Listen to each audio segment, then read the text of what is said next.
kita akan merayakannya dengan sukacita. Kita merayakan apa ya Kak Cika? Kita memperingati kebangkitan Tuhan Yesus Kristus. Yeay, adik-adik semuanya boleh bangkit berdiri dan berikan tepuk tangan. Kita bersukacita karena Allah kita itu tidak mati. Dia bangkit pada hari ketiga dan hari ini kita memperingati kebangkitan Tuhan kita. He is risen. Sama-sama katakan adik-adik ya. 1, 2, 3.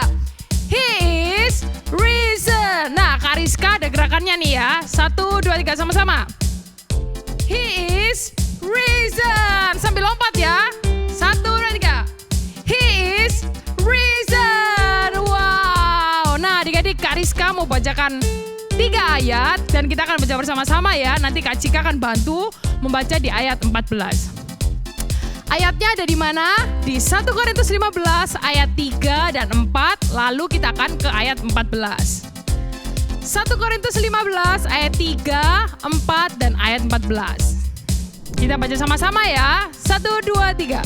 Saya menyampaikan kepadamu bahwa Kristus mati karena dosa-dosa kita, bahwa ia dikubur, tetapi kemudian dihidupkan kembali pada hari yang ketiga. Itu juga tertulis di dalam Alkitab. Ayat 14, tetapi andai kata Kristus tidak dibangkitkan, maka sia-sialah pemberitaan kami dan sia-sialah juga kepercayaan kamu. Inilah inti Injil yang Allah sudah berikan bagi kita. Wow, sama-sama katakan ya. He is risen. Mari kita nyanyikan sama-sama. Kak Rizka yakin kalian semua sudah bisa menyanyikan lagu ini. Kita tepuk tangan sama-sama ya.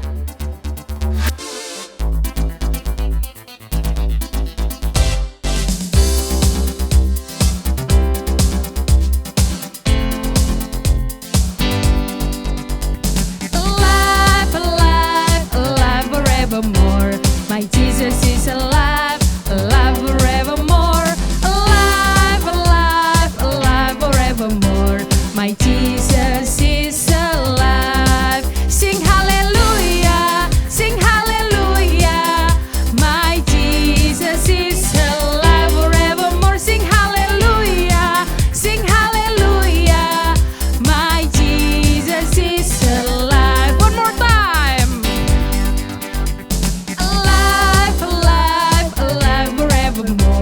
My Jesus is alive, alive forevermore, alive, alive, alive forevermore. My Jesus is alive. Hallelujah! Sing hallelujah, sing hallelujah. My Jesus is alive forevermore. Sing hallelujah, sing hallelujah. My Jesus is alive. Kita nyanyikan dalam bahasa Indonesia ya. Hidup, hidup, hidup selamanya. Yesusku hiduplah, hidup selamanya. Hidup, hidup, hidup selamanya. Yesusku hiduplah. Sama-sama. Oh haleluya, oh haleluya. Yesusku hiduplah. Oh haleluya, oh haleluya. Yesusku hiduplah. Sama-sama. Yesusku hiduplah. Yesusku hiduplah. Adik-adik, hari ini kita patut bersyukur terhadap Tuhan. Karena apa? Karena karya salibnya membuat kita memiliki hidup yang kekal. Mari kita sama-sama menyanyikan lagu ini dan kita mengucap syukur kepada Tuhan.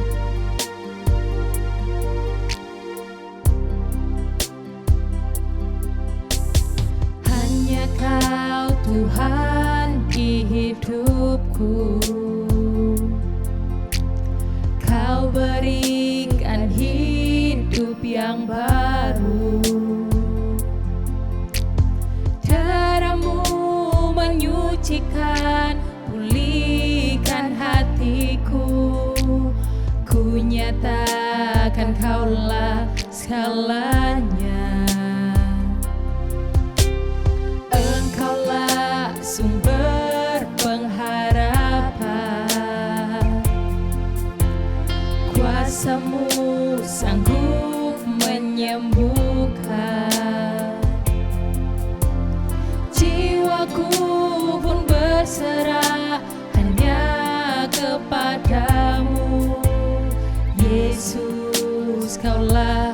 segalanya. Karena salibmu ku hidup, karena salibmu ku menang. Engkau yang berkuasa, sanggup untuk melakukan mujizat-Mu di hidupku. Kita nyanyikan lagu ini sekali lagi. Engkaulah sumber pengharapan, kuasa-Mu sanggup menyembuhkan. Jiwaku pun berserah hanya kepadamu, Yesus, Kaulah segalanya. Karena salibmu ku hidup, karena salibmu ku menang. Engkau yang berkuasa, sanggup untuk melakukan mujizat-Mu.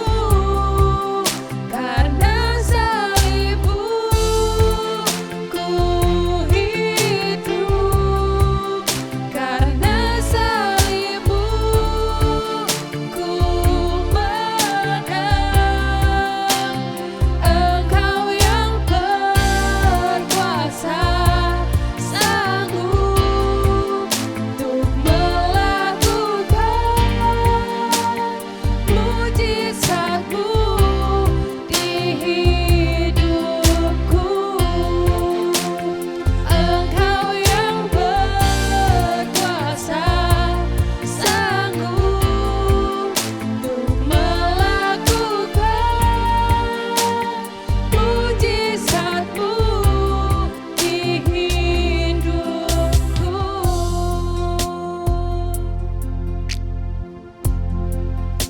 Adik-adik, mari kita sama-sama merenungkan kasih Allah yang begitu besar sehingga Dia harus mati. Dan pada hari ini kita memperingati kebangkitannya. Dia bukan hanya sekedar mati, tapi Dia juga bangkit mengalahkan setiap dosa. Karena kebangkitannya kita dapat disebut sebagai anak-anak Allah. Kita memiliki jaminan yang kekal, hidup bersama dengan Tuhan kita. Mari adik-adik kita sama-sama berdoa. Tuhan Yesus, terima kasih untuk karya salib-Mu bagi setiap kami. Karena salib-Mu kami hidup. Karena salib-Mu kami dibebaskan dari kuasa dosa. Dan kami juga diberi suatu anugerah untuk kami bisa taat kepadamu, melakukan setiap firman-Mu. Terima kasih Tuhan, sebentar lagi kami akan mendengarkan firman-Mu. Bantu setiap kami untuk kami bisa fokus, dan biarlah melalui firman ini kami dapat mengenal Engkau, mengenal Tuhan kami sebagai Allah yang benar. Dan kami juga bisa menghidupi firman-Mu. Kau bantu kami untuk kami bisa taat kepada setiap firman-Mu, dan kami dapat melakukannya. Terima kasih Tuhan. Kami siap mendengarkan firman-Mu. Yang siap mendengarkan firman Tuhan sama-sama katakan amin. Selamat mendengarkan firman Tuhan.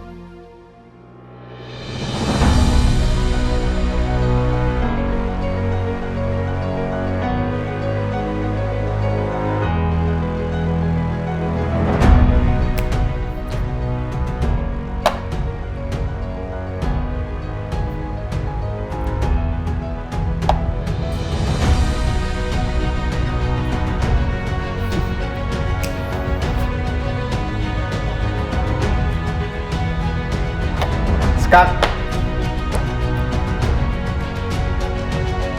Yes. Yeay, teman-teman, aku menang. Yes, aku menang mengalahkan seorang Grandmaster. Yes. Teman-teman, karena kemenangan ini aku sekarang menjadi juara catur yang baru untuk wilayah di sini. Aku nggak percaya sih aku bisa menang. Abel memang hebat, tidak terduga langkah-langkahnya ya. Thank you Kak Fatah. Aku nggak percaya kalau aku menang. Dan pertandingan ini menantang banget teman-teman buat aku. Kalian sudah tahu kan yang aku lawan ini adalah seorang Grandmaster. Dia itu juara bertahan bertahun-tahun. Dia sangat pintar, sangat bagus strateginya. Tapi puji nama Tuhan, aku berhasil mengunggulinya dalam beberapa langkah terakhir. Mantap Kak Fatah. Mantap. Nah Kak Fatah nih, kalau aku yang menang, aku tuh merasa senang sekali. Nah, kalau Kak Fatah, aku boleh tanya nih. Kalau waktu Kak Fatah kalah nih tadi, apa ya yang Kak Fatah rasakan? Ya semua pasti ya, kalau kalah itu kecewa, sedih. Tapi nggak apa-apa sih, karena Abel hebat. Aku akan belajar lagi. Betul aku banget. Udah tahu langkah-langkahnya. Aku harap aku bisa belajar banyak dari Abel. Betul banget Kak Fatah. Betul banget loh teman-teman, meskipun kita kalah, itu malah justru kesempatan yang bagus ya untuk kita bisa belajar. Nah, buat teman-teman yang mungkin pernah merasakan menang, teman-teman nggak perlu loh merasa tinggi hati atau sombong. Justru saat kita menang itu adalah kesempatan yang baik untuk kita bisa bersyukur kepada Tuhan. Kita bisa mempraktekkan sikap rendah hati, tidak sombong. Nah Kak Fatah, salah satu cara untuk kita bisa tetap bersikap positif saat kita kalah, nggak harus selalu menangis, mengasihani diri, aku kalah, aku nggak. No. Tapi salah satu sikap positif yang bisa kita lakukan saat kita kalah adalah mengingat bahwa tidak ada kemenangan dalam pertandingan apapun yang sebanding dengan kemenangan yang kita alami di dalam Yesus. Nah, karena Yesus sendiri, maka tidak peduli seberapa banyak kita kalah, aku kalah, Kak Fatah kalah dalam pertandingan catur, kita ini tetap adalah seorang pemenang, Kak Fatah. Betul. Kita ini tetap seorang pemenang karena kasih dan kemenangan Yesus. Amin Kak Fatah? Amin. Amin adik-adik semua. Nah, Kak Fatah, gimana kalau setelah ini kita dengerin nih cerita dari Pastor Nathan? Setuju. Setuju ya? Yuk. Yuk kita dengerin sama-sama. Let's go. Hai adik-adik, bagaimana kabar kalian? Kak Nathan percaya kalau kita semua ada di dalam lindungan anugerah dan pemeliharaan Tuhan kita Yesus Kristus, bukan? Nah, hari ini kita ada di minggu yang istimewa. Apakah ada yang tahu? Ya, hari ini adalah minggu kebangkitan. Kebangkitan Tuhan kita, Yesus Kristus. Nah, adik-adik, kisah kebangkitan Tuhan Yesus dicatat di dalam 4 Injil. Matius, Markus, Lukas, dan Yohanes. Nah, hari ini Kak Nathan ingin mengajak kalian membaca Matius 28 ayat 1 sampai ayat yang ke-10. Adik-adik, yuk, mari kita siapkan Alkitab kita ambil, lalu kita buka bersama Matius 28 ayat 1 sampai ayat yang ke-10. Setelah hari Sabat lewat, menjelang menyingsingnya fajar pada hari pertama minggu itu, pergilah Maria Magdalena dan Maria yang lain menengok kubur itu. Maka terjadilah gempa bumi yang hebat, sebab seorang malaikat Tuhan turun dari langit dan datang ke batu itu dan menggulingkannya, lalu duduk di atasnya. Wajahnya bagaikan kilat dan pakaiannya putih bagaikan salju. Dan penjaga-penjaga itu gentar ketakutan dan menjadi seperti orang-orang mati. Akan tetapi, malaikat itu berkata kepada perempuan-perempuan itu, "Janganlah kamu takut, sebab aku tahu kamu mencari Yesus yang disalibkan itu. Ia tidak ada di sini, sebab ia telah bangkit, sama seperti yang telah dikatakannya. Mari lihatlah tempat ia berbaring. Dan segeralah pergi dan katakanlah kepada murid-muridnya bahwa ia telah bangkit dari antara orang mati. Ia mendahului kamu ke Galilea. Di sana kamu akan melihat Dia. Sesungguhnya aku telah mengatakannya kepadamu. Mereka segera pergi dari kubur itu dengan takut dan dengan sukacita yang besar, dan berlari cepat-cepat untuk memberitahukannya kepada murid-murid Yesus. Tiba-tiba Yesus berjumpa dengan mereka dan berkata, "Salam bagimu." Mereka mendekatinya dan memeluk kakinya serta menyembahnya. Maka kata Yesus kepada mereka, "Jangan takut, pergi dan katakanlah kepada saudara-saudaraku supaya mereka pergi ke Galilea dan di sanalah mereka akan melihat aku." Nah, adik-adik, tentu setiap kita ada orang-orang yang istimewa di dalam hidup kita. Bisa jadi itu papa mama, kakek nenek, adik, atau kakak kita. Karena Tan ingin tanya begini kepada kalian semua. Hal apa sih yang membuat kalian mengasihi mereka? Wah, pasti banyak alasan ya kita mengasihi mereka. Besar kemungkinan mereka itu mungkin adalah orang-orang yang sangat dekat dengan kita. Terhadap mereka semua biasanya kita ingin memberikan semua hal yang kita miliki, bukan? Bahkan ketika orang yang dikasihi itu sudah tidak lagi bersama-sama dengan kita, tapi kasih kita kepada mereka tetap ada. Nah, inilah gambaran para wanita yang bersama-sama dengan Yesus semasa Yesus hidup, bahkan sampai Yesus mati di salib. Ayo kita lihat Alkitab kita lagi, Matius 28 ayat yang kedua.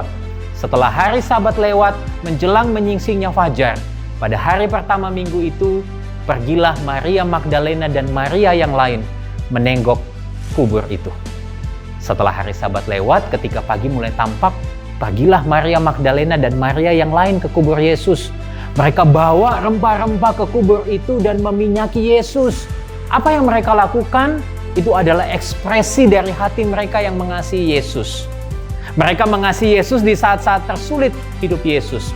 Pada saat Yesus disalib, mereka ada di sana. Saat Yesus dikuburkan, mereka juga duduk di depan kubur itu, dan pada saat Yesus di dalam kubur, mereka pun tetap mengunjungi Yesus dan mengikuti Dia. Nah, adik-adik, Kanatan pengen bilang begini sama kalian, bahwa apa yang para wanita itu tunjukkan, itu memperlihatkan kesungguhan mereka dalam ikut Yesus. Dan kesungguhan mengikut Yesus selalu berasal dari hati yang mengasihi Yesus. Ini sangat relate bukan dengan gambaran besar, dengan pertanyaan gambar besar kita bulan ini. Bagaimana kita bisa memuliakan Allah? Kita bisa memuliakan Allah dengan mengasihi dan menaati Dia.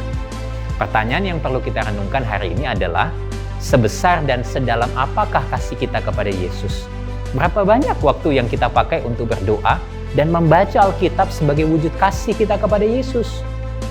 Seperti kita mengasihi seseorang, maka kita akan terus memiliki kerinduan untuk bercakap-cakap dengan Dia, mengutarakan isi hati kita kepadanya, memiliki waktu bersama dengan Dia. Dan Alkitab berbicara mengenai hubungan kita dengan Allah sebagai mengenal Dia dan dikenal oleh Dia. Rasul Paulus dalam 1 Korintus 13 ayat 12 mengatakan, "Karena sekarang kita melihat dalam cermin suatu gambaran yang samar-samar, tapi nanti kita akan melihat muka dengan muka. Sekarang aku hanya mengenal dengan tidak sempurna, tapi nanti aku akan mengenal dengan sempurna seperti aku sendiri dikenal." Nah, ketika Maria Magdalena dan Maria yang lain pergi menengok kubur Yesus, di dalam ayat 3-6 dicatat bahwa, "Maka terjadilah gempa bumi yang hebat, sebab seorang malaikat Tuhan turun dari langit dan datang ke batu itu dan menggulingkannya, lalu duduk di atasnya. Wajahnya bagaikan kilat dan pakaiannya putih bagaikan salju. Dan penjaga-penjaga itu gentar ketakutan dan menjadi seperti orang-orang mati. Akan tetapi malaikat itu berkata kepada perempuan-perempuan itu, 'Janganlah kamu takut, sebab aku tahu kamu mencari Yesus yang disalibkan itu. Ia tidak ada di sana, sebab Ia telah bangkit, sama seperti yang telah dikatakannya. Mari lihat tempat Ia berbaring.'" Injil Markus pasal 16 mencatat bahwa ketika mereka sampai di situ, mereka saling bertanya, berkata kepada seorang yang lain, "Siapa yang akan menggulingkan batu itu bagi kita dari pintu kubur itu?" Ketika mereka melihat dari dekat, tampaklah batu yang besar itu sudah terguling. Apa yang sedang terjadi? Ternyata kalau kita melihat Injil Matius, maka penyebabnya adalah gempa bumi yang hebat dan seorang malaikat yang turun dari langit datang ke atas batu itu, dia menggulingkannya dan duduk di atasnya. Alkitab menceritakan penjaga-penjaga yang melihat kejadian itu menjadi ketakutan seperti orang mati. Akan tetapi malaikat itu berkata kepada perempuan-perempuan itu, "Janganlah kamu takut, sebab Yesus yang disalibkan itu telah bangkit." Kabar ini membawa dampak yang sangat besar. Bagi para musuh Yesus, itu adalah sebuah ancaman dan kebingungan bagi mereka. Tetapi bagi para murid dan sahabat Yesus, itu adalah kabar sukacita, pendamaian, pengharapan, dan keyakinan. Adapun kehadiran malaikat Tuhan bukan untuk menakuti para perempuan itu, tapi untuk memberi mereka semangat. Sebab tadinya para murid Yesus telah berputus asa sebab guru yang mereka ikuti, raja yang mereka harapkan, itu telah mati dan meninggalkan mereka. Lalu malaikat itu menunjukkan tempat di mana Yesus berbaring, dan kini ia sudah tidak ada lagi.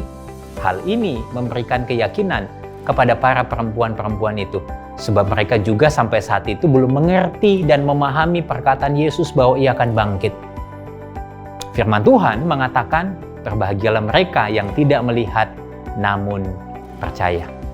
Nah, adik-adik, sesungguhnya dosa itu membuat hati manusia sulit untuk mempercayai Allah, sehingga ia perlu menyatakan dirinya sendiri agar manusia dapat mengenal Dia. Sudah berapa lama Yesus tinggal dan bersama dengan para muridnya? Alkitab menceritakan bahwa Yesus sendiri telah memberitahu murid-muridnya tentang dirinya yang harus mati, disalibkan, dan akan bangkit pada hari yang ketiga. Di dalam kitab Injil itu dicatat, tetapi murid Yesus sama sekali tidak mengerti dan memahami tentang perkataan Yesus itu. Nah, pada suatu hari setelah peristiwa kebangkitan Yesus, Yesus kemudian menampakkan dirinya kepada 2 orang murid yang berjalan ke Emmaus. Namun mereka tidak mengenal Yesus yang sedang terlibat dengan percakapan mereka menuju Emmaus. Yesus menjelaskan kepada mereka bahwa hati mereka begitu lamban sehingga mereka tidak percaya kepada segala sesuatu yang telah dikatakan para nabi. Setelah semua kejadian yang sudah kita baca bersama-sama itu, malaikat lalu berkata, "Dan segeralah pergi dan katakanlah kepada murid-muridnya bahwa ia telah bangkit dari antara orang mati." Nah, adik-adik, pada waktu itu para murid sedang kumpul di Yerusalem untuk merayakan Hari Raya Paskah. Malaikat Tuhan meminta para perempuan itu untuk menyampaikan kabar gembira itu kepada para murid dan kepada Petrus. Sebab pada waktu itu Petrus begitu sedih dan dia berduka karena ia kehilangan guru yang ia kasihi. Para perempuan itu pergi dengan segera dari kubur itu dengan takut, tetapi juga dengan sukacita yang besar. Mereka berlari dengan cepat memberitahukan kepada murid Yesus. Ketakutan mereka terjadi sebab mereka telah berjumpa dengan malaikat Tuhan dari surga. Sedangkan sukacita yang mereka alami itu ialah karena berita besar yang mereka telah terima, yaitu kebangkitan Tuhan Yesus. Nah, adik-adik, di sini kita menemukan bahwa kebangkitan Tuhan Yesus bukan hanya untuk dinikmati seorang diri, melainkan untuk dibagikan juga kepada orang yang mengasihi Dia. Bagaimana respon kalian apabila kalian mendapat sebuah kabar yang begitu menggembirakan? Misalnya nih, kalian mendapatkan nilai yang bagus saat ujian. Kalian mendapatkan kejutan yang besar atau hadiah yang kalian impikan selama ini. Atau kalian mendapat juara kelas. Apakah kalian simpan kabar itu sendiri? Atau kalian segera memberitahu papa, mama, atau saudara dan teman-teman kalian? Nah, malaikat itu juga berpesan hal yang sama kepada perempuan-perempuan yang datang ke kubur Yesus. Sebab mereka adalah saksi pertama dari kebangkitan Yesus. Maka mereka perlu segera memberitahukan kepada para murid Yesus yang lain, supaya mereka pun juga mendapatkan kabar sukacita itu. Tiba-tiba, Yesus berjumpa dengan mereka dan berkata, "Salam bagimu." Mereka mendekatinya dan memeluk kakinya serta menyembahnya. Tiba-tiba, Yesus berjumpa dengan mereka dan dalam perjumpaan itu Yesus berkata kepada mereka semua, "Damai sejahtera bagi kalian, semoga kalian baik-baik saja." Atau ada juga yang mengatakan, "Sukacita bagi kalian semua." Ketika mereka melihat Yesus, para murid itu mengalami kelegaan dan ketenangan. Sebab tadinya mereka begitu ketakutan melihat Yesus disalibkan dan menderita begitu hebat. Mereka yang tadinya begitu tertekan, lewat kehadiran Yesus membangkitkan semangat mereka. Mereka segera mendekat Yesus dan memeluk kakinya serta menyembah Dia. Nah, adik-adik, kebangkitan Tuhan Yesus itu membawa sukacita bagi mereka yang sedang berduka dan kehilangan harapan di dalam hidupnya. Inilah kabar sukacita yang perlu kita perhatikan, bahwa kebangkitan Kristus itu artinya sebuah kemenangan karena maut, atau kuasa dosa telah Ia kalahkan. Murka Allah tidak lagi menimpa kita, melainkan sekarang kita mendapatkan jaminan akan keselamatan dan hidup kekal bersama Dia. Kebangkitan Kristus juga berarti bahwa segala kuasa di surga dan di bumi ada di bawah kuasa Allah. Maka kita boleh mendapatkan ketenangan. Dan karena kuasa Allah lebih besar daripada segala kuasa yang ada di dalam dunia ini. Adik-adik, terpujilah Allah dan Bapa Tuhan kita Yesus Kristus yang karena rahmat-Nya yang besar telah melahirkan kita kembali dan kebangkitan Yesus Kristus dari antara orang mati kepada suatu hidup yang penuh pengharapan. Inilah berita Paskah untuk kita sekalian. Mari, Kanatan ingin mengajak kalian berdoa. Tuhan, terima kasih kalau kami sudah mendengar berita Paskah, berita kemenangan-Mu atas maut. Kami tahu berita itu tidak boleh kami simpan seorang diri, tapi kami perlu bagikan itu kepada orang lain. Kanatan berdoa supaya adik-adik di rumah semua boleh belajar menceritakan akan Yesus kepada orang lain. Dan juga menjadi sebuah kekuatan bagi kami semua, bahwa kemenangan Kristus atas maut menjamin kemenangan kita bersama atas maut juga. Kita tidak lagi perlu takut atas maut, atas neraka, tapi kita tahu bahwa suatu kelak nanti kita akan berada di surga bersama-sama dengan Tuhan Yesus.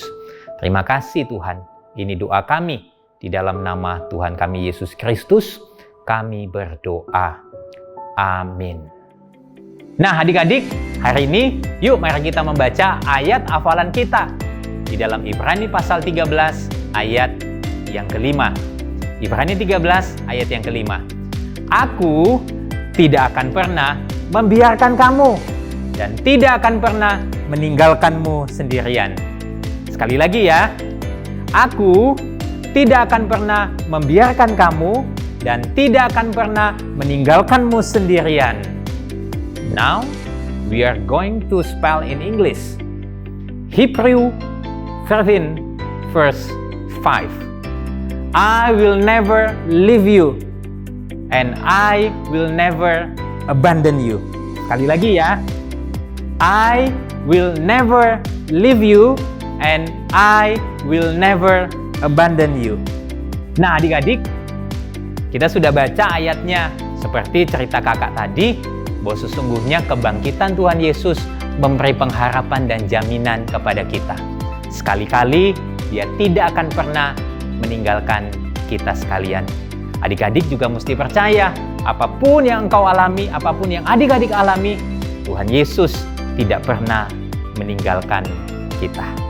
Karena kita masih di tengah pandemi, kakak mau mengingatkan kalian tentang 4M. M yang pertama, mencuci tangan. M yang kedua, memakai masker. M yang ketiga, menjaga jarak. Dan M yang terakhir, membaca Alkitab setiap hari. God bless, Happy Sunday, dan Selamat Paskah!